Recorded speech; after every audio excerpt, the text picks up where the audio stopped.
aid, but she's on the way. But in the meantime, her able assistant here, the Foreign Minister of Dominica, who will be the next chair of COFCOR, will sit on her behalf and open the session. So thank you very much. Handing.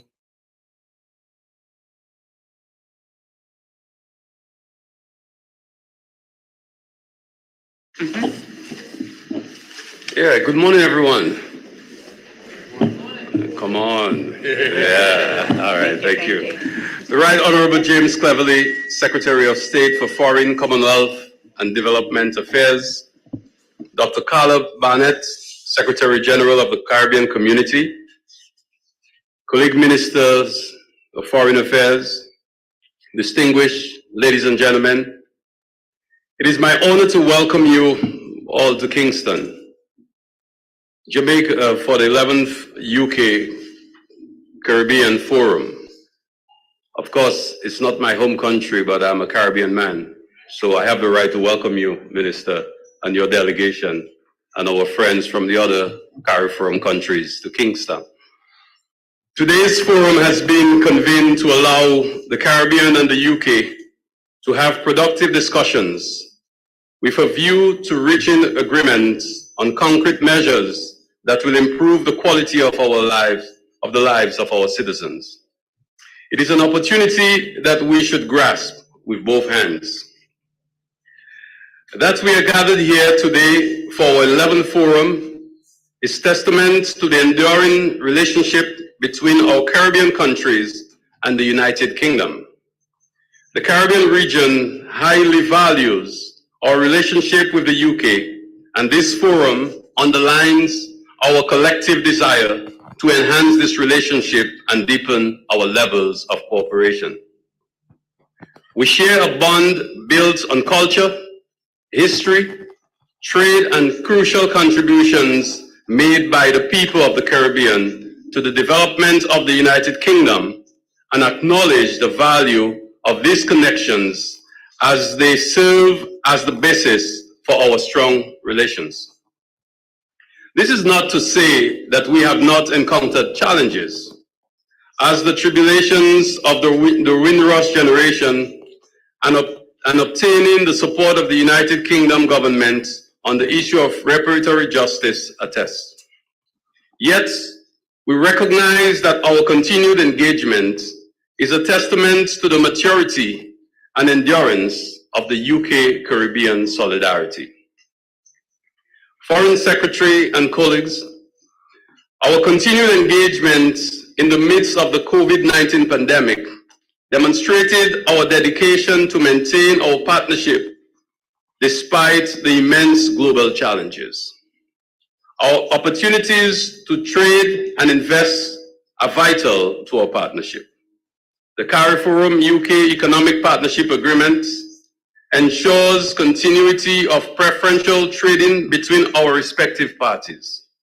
However, the key to the success of this agreement will be the ability to take full advantage of the opportunities that it provides, which will include addressing the capacity constraints that we face. As we get closer to COP28, we must face the looming climate crisis with a sense of realism and a spirit of innovation to achieve our sustainable development goals, and ultimately meet our target of keeping average global temperature rise below 1.5 degrees Celsius. The window of opportunity closes with every passing day. The Caribbean continues to be consistent in its call for developed nations to do more to lessen their emissions and assist small island and low-lying coastal development states, SIDS, to adapt to the consequences of rising global temperatures. The cooperation and influence of developed states like the United Kingdom are essential to fulfill our objectives to build climate resilience. Colleagues, when we last convened, we proposed a plan of action to guide and focus our cooperation in key areas, including recovery from the COVID-19 pandemic, bilateral and regional cooperation, trade, crime, shared values, and climate change. Regrettably, the 10th UK Caribbean Forum has provided few tangible results.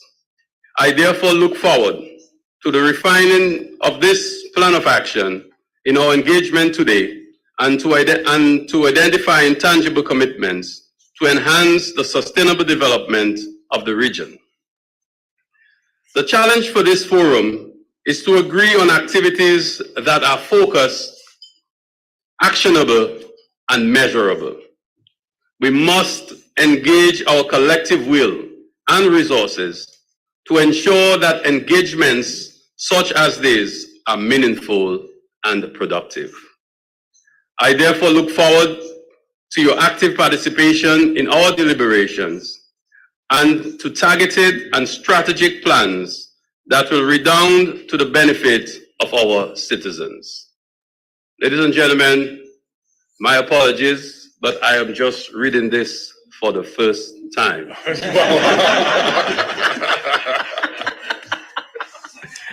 Thank you very much.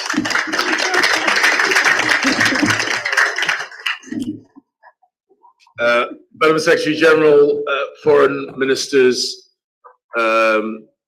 my stand-in co-chair, can I thank you all and other distinguished delegates, of course, can I thank you all for being here today.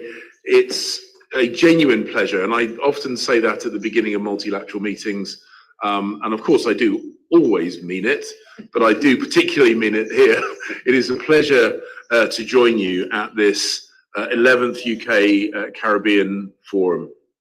And it's a reminder this is our first face-to-face meeting in 6 years. And I suspect I speak for everyone in the room when I say that doing things digitally is no real substitute for face-to-face opportunity to engage. So being able to do so here today, hosted by our good friends in Jamaica, is a genuine pleasure. Today, I see movement. Today's agenda covers a range of issues and underscores the breadth and depth of the relationship between the United Kingdom and Caribbean nations. Since the 2021 Caribbean Forum, our collaboration has gone from strength to strength. In particular, trade between the UK and CARIFORUM has rebounded significantly since the COVID pandemic, jumping by 110% between 2021 and 2022. The CARIFORUM UK Economic Partnership Agreement is paying dividends. Collaboration on climate change, established by the Loss and Damage Fund at COP27, is a real positive, and we should be proud of our landmark biodiversity agreement on areas beyond national jurisdiction. But as has been mentioned in my co-chair's opening remarks, there is still much more that we must do on issues, for example, like climate change, or on food security, or on energy security, both of which were long-term challenges, both of which have been amplified by Russia's invasion of Ukraine, having a detrimental impact on the lives of people far from the European continent and people who have no fault at all in the issues which are making their lives harder. And of course, we have to think carefully about how we finance the social and infrastructure development that countries represented around this table need, and how we do so fairly and how we do so sustainably. We can and should use our strong network of relationships to tackle these challenges and to do so together. Around this table are old friends and long-term allies of the United Kingdom. We are united by ties of kinship. People from Caribbean nations have played a disproportionate and positive impact in the UK, economically, socially, culturally, and that's not just over the last few decades, that is over centuries. And so we must take full advantage of those long-standing ties by working bilaterally, by working regionally, and by working multilaterally. And I've said a number of times to my colleagues in government and my officials in Westminster that we must make the most of long-standing relationships, that we shouldn't allow ourselves to slip into comfortable inaction. We have wonderful pre-existing advantages in terms of our relationships, and we should utilize those to the max. So I would like to thank you all for joining us here today, and my particular thanks to Foreign Minister, the Honourable Camilla Johnson-Smith, for hosting us all. I very much look forward to our discussions. I very much look forward to our plans, but most of all, I look forward to our collective actions. Thank you. Thank you very much. And the substantive chair, co-chair, will now assume the chair. Thank you very much.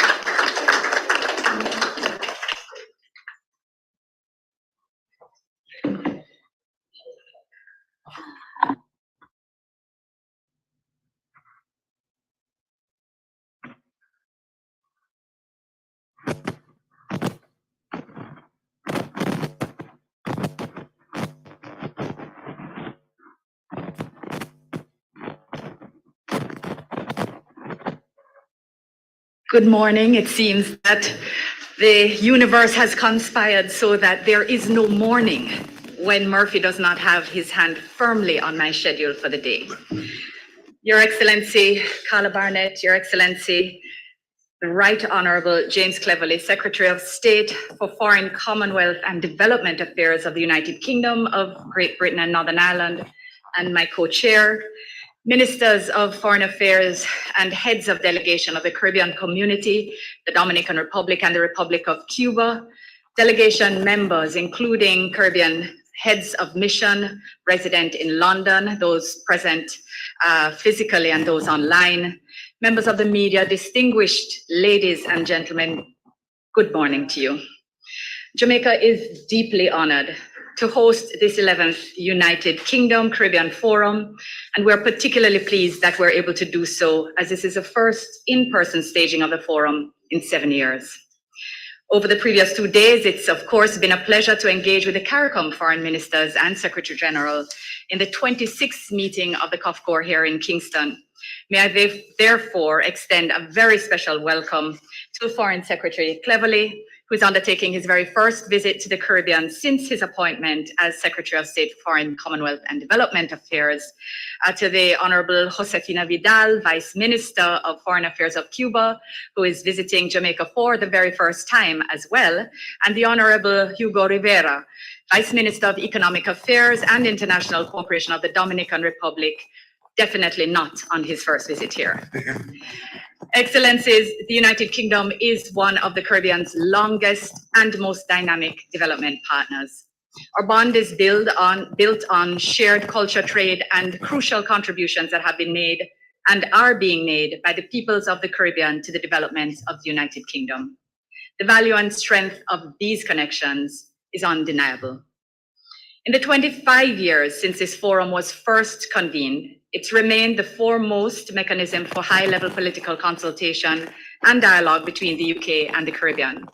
These engagements have led to deeper cooperation, which has been critical to our goals of shared security, prosperity, and development.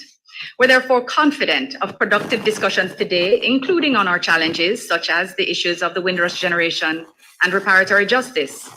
But our meeting in this forum has also allowed us to keep our finger on the pulse of emerging needs and opportunities in an ever-evolving global environment, thereby providing and proving its resilience and flexibility as a tool for strategic engagement.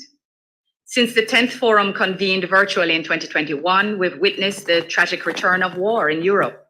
The security and humanitarian crises resulting from the war in Ukraine are undoubtedly being felt by our UK counterparts. But here in the Caribbean, its far-reaching impacts are also being felt, particularly in the form of ballooning food and energy bills. Furthermore, associated sanctions continue to exacerbate an already fragile global economic situation in which smaller economies such as ours are disproportionately affected. The Caribbean has long championed and will continue to champion the principles of sovereign equality of states, territorial integrity, non-interference, the peaceful settlement of disputes, and adherence to international law. We urge countries to make efficient use of all existing mechanisms to address the global consequences of the war on developing countries and, of course, to bring the conflict to an end.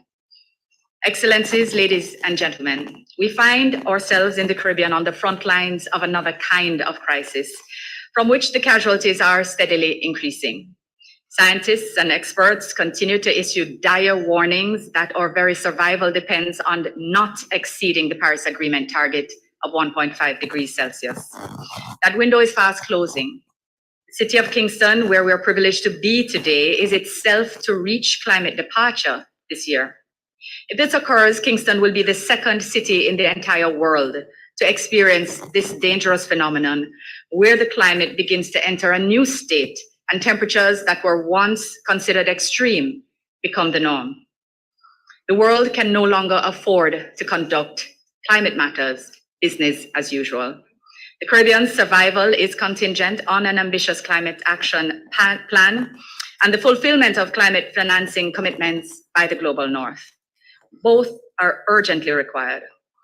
As we get closer to COP28, we must face the looming climate crisis with a sense of realism and a sense and spirit of innovation. I'm therefore heartened to learn, Foreign Secretary, of the UK's own recognition of the dangers of climate change and commitment to ensuring that there's real action. We look forward to learning more about this during our deliberations today. Underscoring the multiple and interlocking challenges faced by the countries of the Caribbean is the lack of effective financing for development, the lack of fiscal space due to high levels of indebtedness, and the inability to access grant and concessional financing due to OECD criteria for graduation are not new areas of advocacy for Caribbean countries.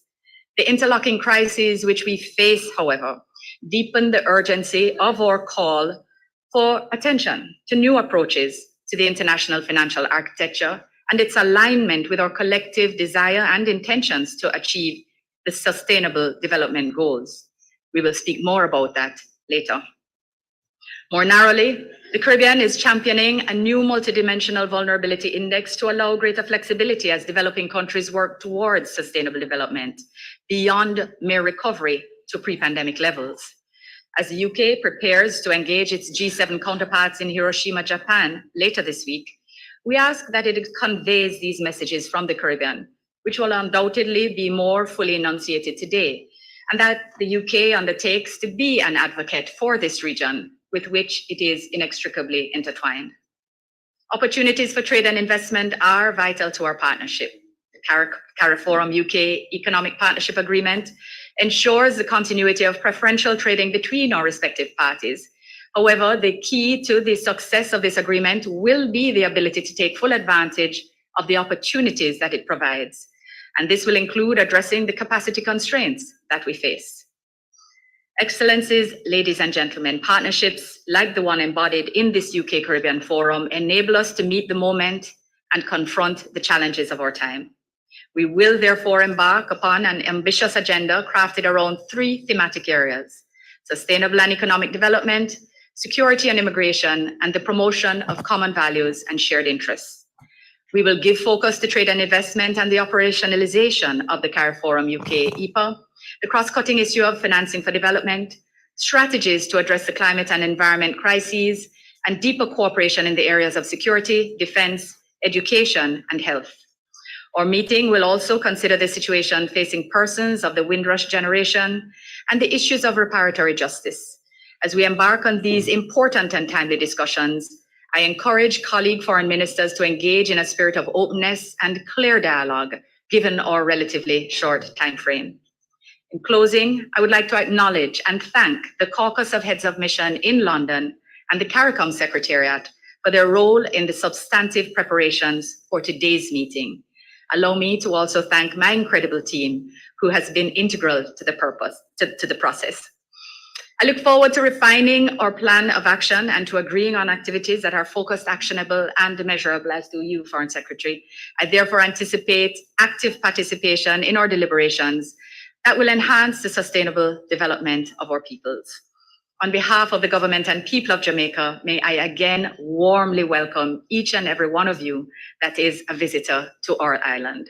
I thank you again for your patience.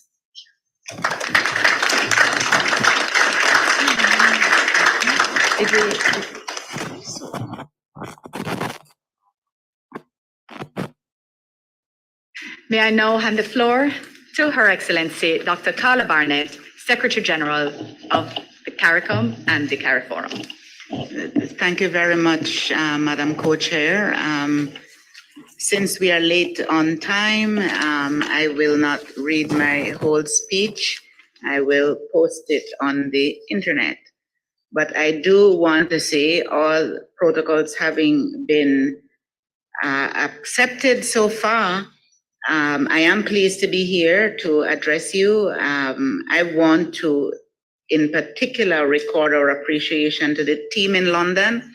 That's the Caribbean High Commissioners and the ambassadors, as well as their counterparts from the Foreign Commonwealth and Development Office, who have worked very hard, very diligently to bring us to this place. So I want to record that.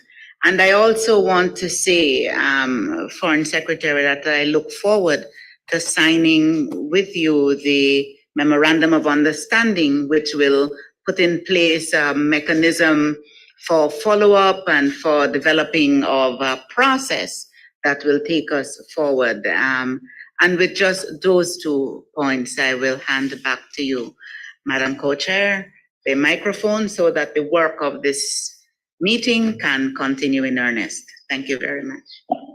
Thank you very much as well, Secretary General, and for your flexibility and as much as everything else. Colleagues, we now have the very simple matter of adopting the agenda. It has been circulated and should have been at your places this morning, greeting you unlike myself. And I would just want to confirm that at this stage, there are no suggestions, no requests for changes, and that we therefore may take the agenda as adopted. Thank you, colleagues. Not seeing any views to the contrary, we would now proceed with session 1 of the agenda.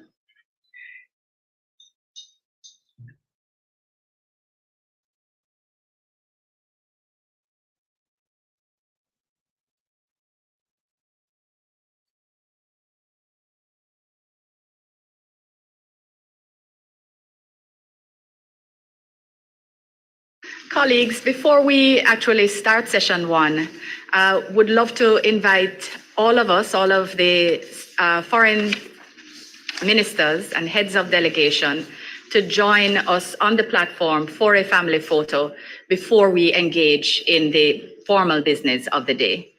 Colleagues, if we could just mobilize very quickly.